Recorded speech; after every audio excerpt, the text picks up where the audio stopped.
ॐ श्री गणेशाय नमः।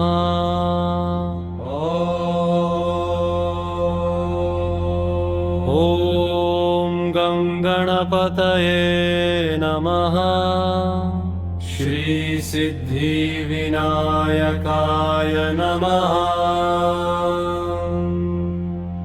वक्रतुण्ड महाकाय सूर्यकोटि समप्रभ निर्विघ्नं कुरु मे देव सर्वकार्येषु सर्वदा। प्रणम्य शिरसा देवं गौरीपुत्रं विनायकं भक्तावासं स्मरन्य नित्यम् आयुः कामार्थसिद्धये। ॐ गं गणपतये नमः।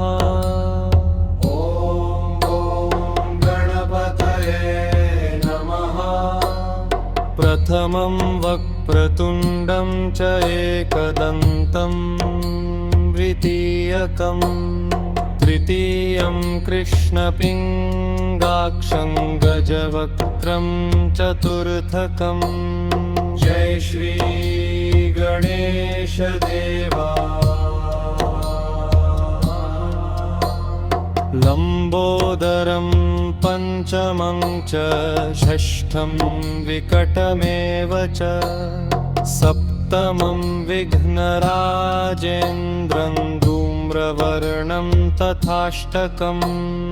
ॐ श्री सिद्धिविनायकाय नमः। नवमं भालचन्द्रं च दशमं तु विनायकम्। एकादशं गणपतिं द्वादशं तु गजाननम्। गणपति बप्पा मोरया।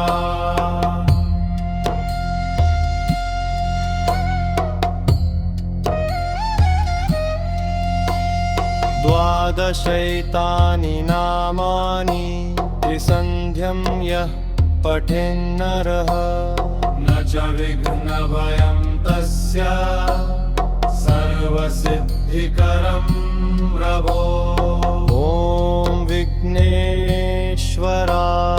नमः।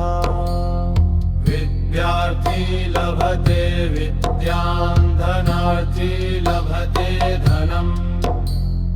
पुत्रार्थी लभते पुत्रान् मोक्षार्थी लभते गतिम्। ॐ सुमुखाय नमः।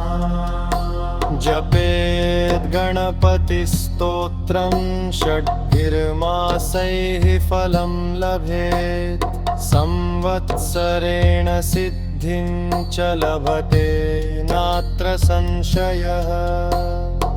ॐ एकदन्ताय नमः।